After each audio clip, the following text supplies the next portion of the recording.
todos, chamo-me Wimbai Moagura e no vídeo de hoje trago a parte 2 do testemunho da Erika Mukiza.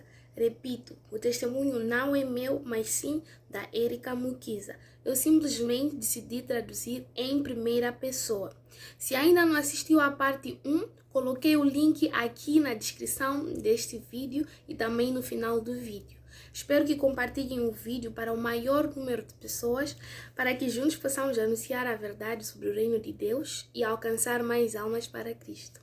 Eu virei tão poderosa até ao ponto que me tornei uma ameaça para minha avó. O incrível é que ela me apresentou ao mundo da bruxaria e eu comecei a me tornar mais poderosa que ela. O mesmo aconteceu no caso dela. A mãe dela lhe introduziu no mundo da bruxaria e ela acabou ficando mais poderosa que a mãe. Elas acabaram por entrar em uma discussão e no meio desse desentendimento entre elas, a mãe da minha avó acabou falecendo. Em outras palavras, a minha avó matou a sua própria mãe. Por causa disso, ela começou a me ver como uma ameaça. A minha vida mudou para o pior e eu sempre andava doente, até que comecei a estudar na escola dos meus sonhos. Porque no período das férias, eu ia para a casa da minha tia, irmã do meu pai. A minha tia é uma pessoa de influência, porque ela trabalha no setor da medicina e ela também está dentro da feitiçaria. Mas recentemente ela começou a entender que a bruxaria é inútil e agora ela está no processo de sair do mundo da bruxaria. Na área da medicina,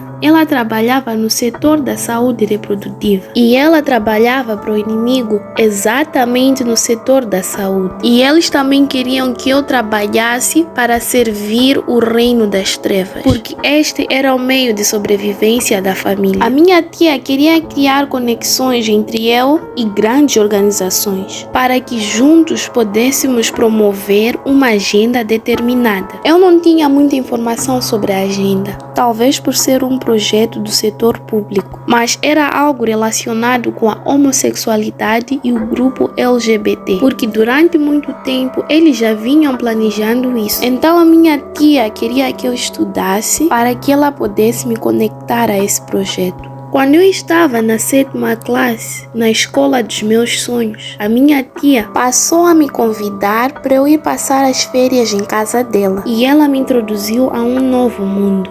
Porque saindo de uma família cristã, tem certos valores e costumes que nós temos que seguir dentro de casa. Tem certos filmes que não podemos assistir, músicas que não podemos escutar e lugares que não podemos ir. E estando em casa da minha tia, ela me introduziu a festas e bebidas alcoólicas. E tudo isso poderia encontrar em casa dela. Ela me apresentou para aquela vida de festas. E eu, sendo jovem, aquilo era exatamente o que eu precisava. Porque durante toda a minha infância, eu andei carregando o estresse da feitiçaria. E quando eu ia para a casa da minha tia, eu encontrava tudo que um jovem precisava para se divertir. A minha tia sempre me dizia para eu não dizer nada aos meus pais sobre aquilo que nós fazíamos em casa dela. E eu mantia aquilo como segredo. Até que um dia, o meu irmãozinho se juntou a nós. Ele sempre me chamava a atenção em relação à música que escutávamos e também às bebidas que nós consumíamos. E eu olhava para aquilo como se fosse um incômodo, porém, isso não fez nenhuma diferença. Depois de me apresentar àquele mundo, a minha tia me introduziu a artistas seculares do nosso país. E eu pensei que aquilo fosse uma oportunidade, porque essas eram pessoas que nós escutávamos na rádio e assistíamos na televisão. E quando a minha tia me introduziu para aquela vida, eu vi aquilo como uma oportunidade para eu brilhar, porque eu na altura também gostava de cantar. Mas naquela época, eu não sabia que atrás das músicas seculares, o inimigo fica caçando as almas das pessoas. E naquela altura, o inimigo já me tinha como alvo. Antes da minha tia me apresentar ao tal artista secular, ela havia me apresentado ao irmão do artista. E assim me apresentou ao grupo de amizade deles. Mas como eu gostava muito da música do tal artista, eu queria muito ver ela cantar ao vivo. Um dia, quando eu estava em casa dos meus pais, eu eu ouvi que aquele mesmo artista iria realizar um concerto bem pertinho de casa. E no documentário que fizemos, fomos até ao local e mostramos a distância que existia entre a minha casa e o local do evento. As carinhas publicitárias andavam de um lugar para outro, atraindo mais gente para o show. E como o evento era bem pertinho de casa, eu e o meu irmãozinho decidimos nos juntar à multidão. Aquilo foi contra a vontade do meu pai, porque ele sempre nos ensinou a não seguirmos pessoas estranhas. Mas naquele dia eu decidi me juntar à multidão junto com meu irmãozinho. E ainda com ele,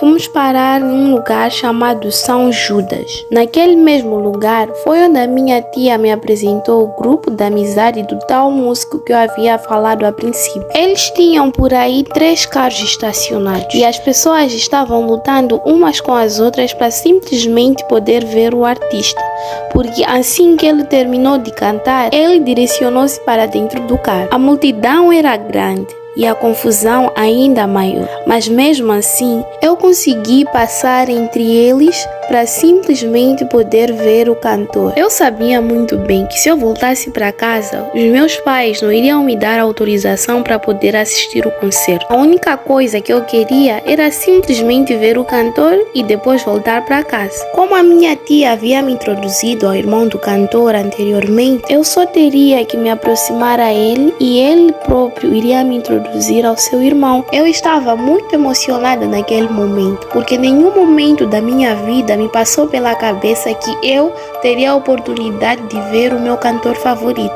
Eu não sei se vocês ainda se lembram, mas na parte 1 do meu testemunho eu mencionei que eu tinha a capacidade de deixar o meu corpo sendo enviada para missões espirituais. E assim que terminasse a missão, a minha alma poderia voltar a entrar no meu corpo.